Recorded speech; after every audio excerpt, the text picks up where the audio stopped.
On the show this week, we drive a special Jaguar, swing a leg over Honda's latest 160cc motorcycle,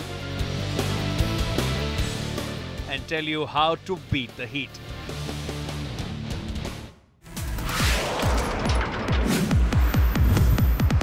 We are here at the heart of JLR operations in Gaydon. All around me are the development grounds where all the JLR cars that we see are developed, and right next to me is a very special car. It is of course an F-type, as you can see, and we've driven this car before, but this one features the V8 engine that we've driven before again, but with 575 horsepower, and it is been developed by SVO, the Special Vehicle Operations Division of JLR, and this is the SVR F-type.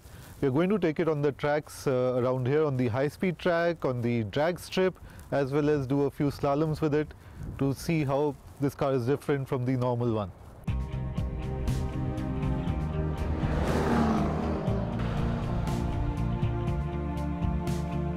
There is very little to distinguish this incredibly fast F-type from the rest of its siblings up front.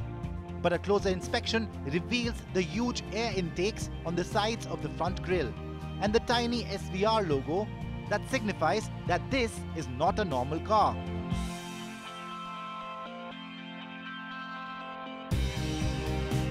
At the back though, things are very different. One can't but help noticing the huge carbon fiber rear wing in place of the deployable wing on the boot lid, and there are new outboard mounted titanium quad exhaust pipes as well to complement the sound.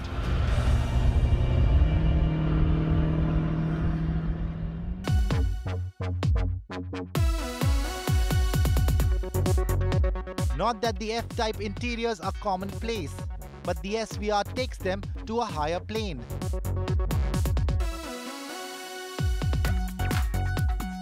Specially crafted performance seats, a special SVR branded center console, either in dark brushed aluminium or carbon fiber finishes, and quilted leather inserts add to the heightened sense of expectation that is triggered off by the rear wing.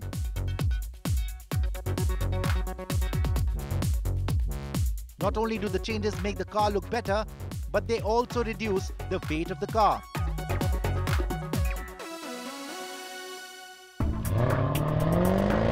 The majority of the changes on the car actually cannot be seen. Whether it is the replacement of the suspension knuckles by titanium ones or the replacement of the exhaust system by a titanium one, all the small changes help in shaving off the weight of the car, making it more agile and increasing performance.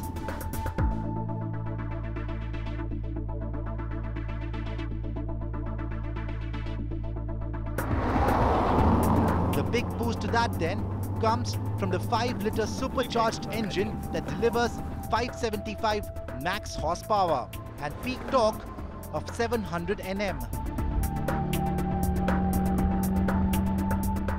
With the power being transferred to all wheels, the F-type SVR Coupe can get up to 100 km per hour in 3.7 seconds and up to a top speed of 200 miles per hour for the British and 322 km per hour for the rest of us.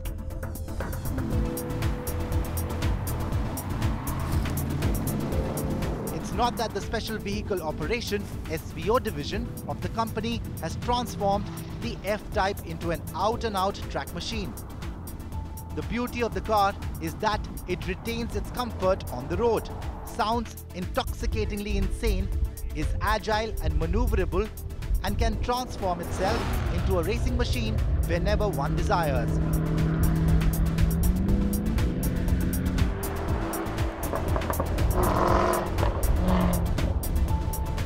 For the F-type aficionados, the SVR logo defines your pedigree, and for the well-heeled who want to do a few hot laps once in a while, the SVR version of the F-type makes good sense.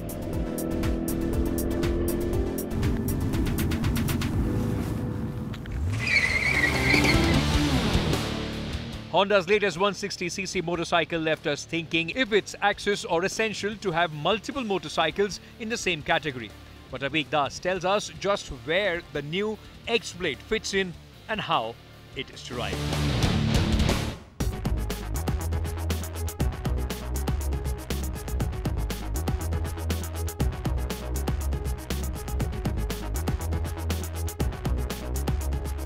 Honda's latest Premium 160 brings forth sharp demeanor, smooth performance and the X factor in its styling. But where is it trying to fit in? We find out with a quick first ride. Over the years, the commuter motorcycle has bifurcated into three distinct categories. Now the first being the 100 to 110cc set of motorcycles, the second are the 125cc motorcycles, and the third are the premium commuters. These are stylish 150 to 160cc motorcycles. Now this segment is so important that Honda thinks they should have three motorcycles competing in this category. Now the first one is the CB Unicorn, second is the CB Hornet, and this is the third one, the X-Blade, which is what we're going to ride today.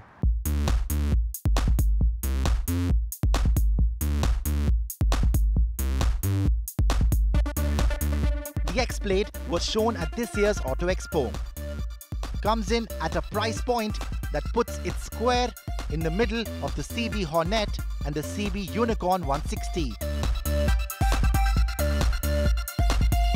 All three motorcycles are powered by the same 162.7cc air-cooled single-cylinder engine, although the power produced in each of them is different.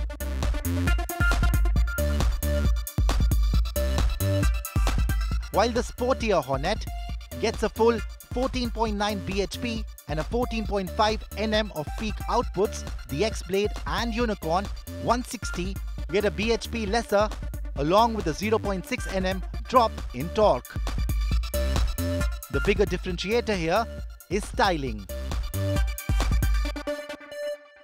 Of the three motorcycles that Honda has to offer in the 160cc category, the X-Blade by far is the most aggressive and the most stylish looking of the lot. Now what sets it apart though, despite being powered by the same 160cc engine, is the tune. Let's take it out on the road and see how it performs. The CB Unicorn is a bit old school in its appearance. It would fit in with motorcycles from the early 2000s and not so much with the current crop of 160s.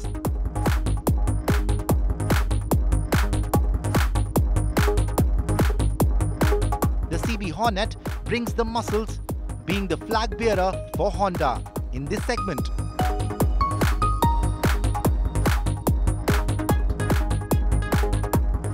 But the X-Blade is in our opinion the best looking of the lot.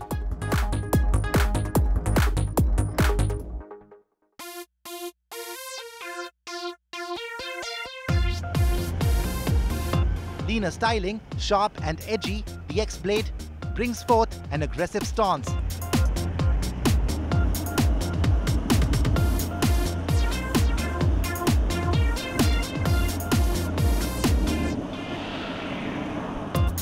It is really much more than just in the middle of the other two and looks every bit sporty as the 2018 160cc motorcycle should. Size aside, its performance that brings the X-Blade much closer to the Hornet. It feels sprightly off the line, accelerating smoothly through its rev range.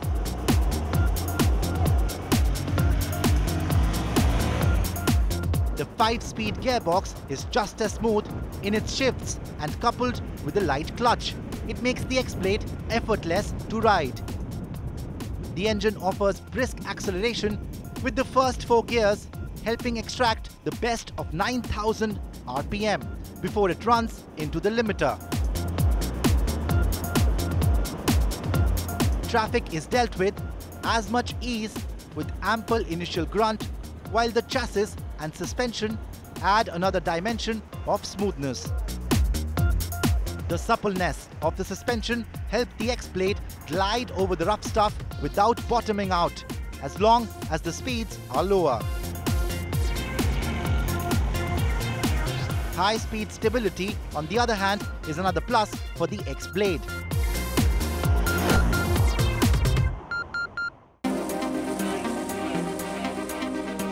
The X-Blade brings enough to the plate to stand its own, with its siblings as a sorted product that delivers on various fronts.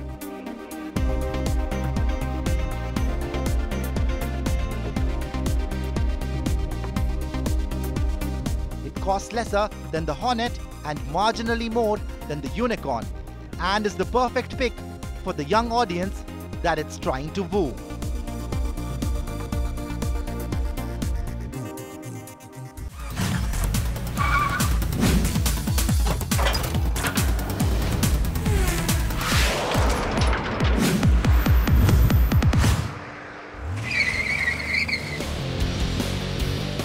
With the scorching heat bearing down upon us this summer, we are going to help you prepare with some tips and tricks to beat the heat.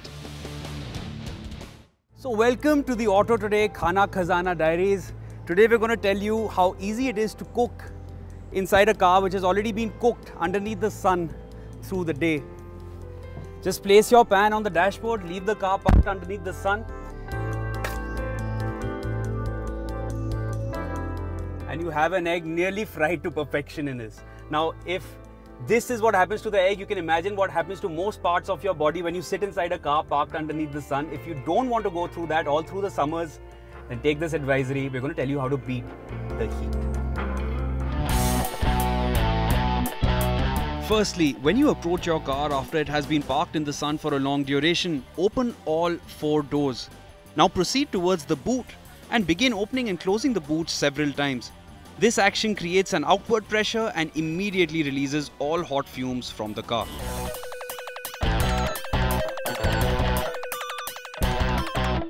Now, one of the first things one tends to do when sitting in the car is to switch on the AC and crank the fan at max speed.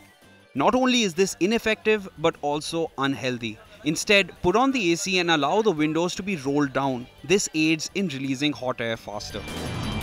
Now, why is it unhealthy?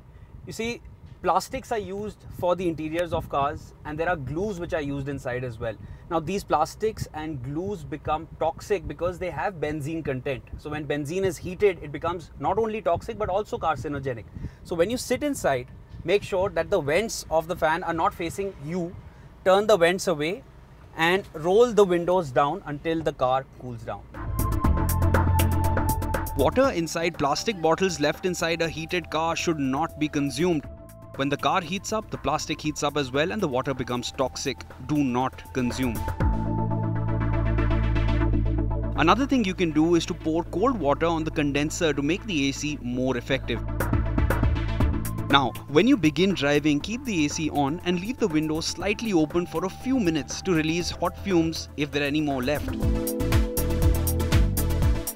Hot air expands, we all know that, so maintain slightly lesser tire pressure when going on a long drive in peak summers. While driving, don't keep the AC at the lowest possible temperature and don't keep the fan at max speed. Instead, in our experience, we've noticed that keeping the AC at 19 degrees Celsius and fan speed at about 2 or 3 ensures max efficiency of the air conditioner.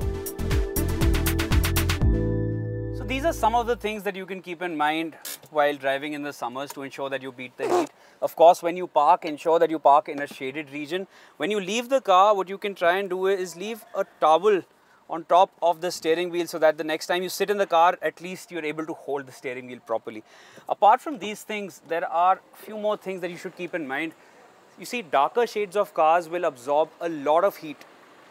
A lighter shaded car will absorb lesser heat, so definitely keep that in mind. And if you have leather seat covers, it's going to be a tough time sitting inside the car. So fabric is a better option always. Now, these are some of the things you can keep in mind. You can definitely beat the heat. These are things that we've experienced in our travels and in our Auto Advisor diaries. Stay tuned, we're going to bring you a lot more. Hot new cars and motorcycles have entered the automotive sphere. And here's a quick lowdown on the latest developments. Triumph Motorcycles' legendary Tiger brand has been around for the past 80 years, solidifying its image as an all-terrain, purpose-built adventure motorcycle. For 2018, a new Tiger took shape and has just been launched in India. Called the Tiger 1200 XCX, the new ADV motorcycle brings a host of changes. It's up to 10 kilograms lighter and sports about 100 upgrades than before, as claimed by the manufacturer. Some of the significant upgrades are the focus on low-end and more immediate power delivery, ride-by-wire technology that now brings 5 riding modes and semi-active suspension in WP. The modes can be selected through this new high-contrast TFT display that also offers readabouts of running data. Triumph has also employed a quick shifter for smoother up and down clutchless shifts. For safety and comfort, Triumph offers backlit switchgear, keyless ignition, cruise control and heated grips.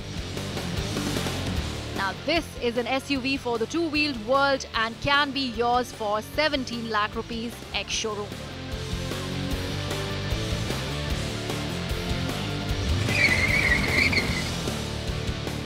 The Mercedes-Benz E-Class may be a luxury saloon that is best enjoyed from the backseat, but the manufacturer's performance division had other plans in mind.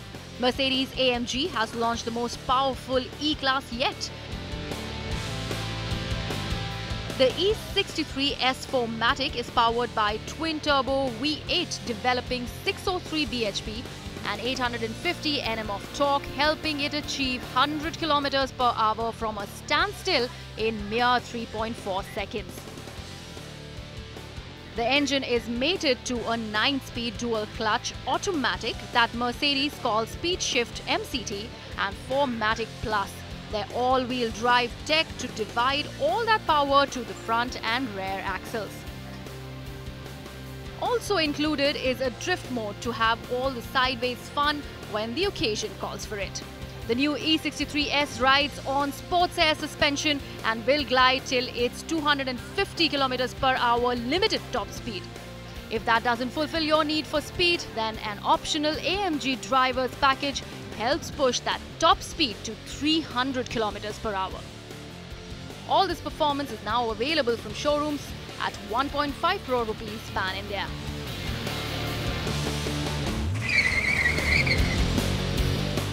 On the show next week, we drive the new Honda Amaze.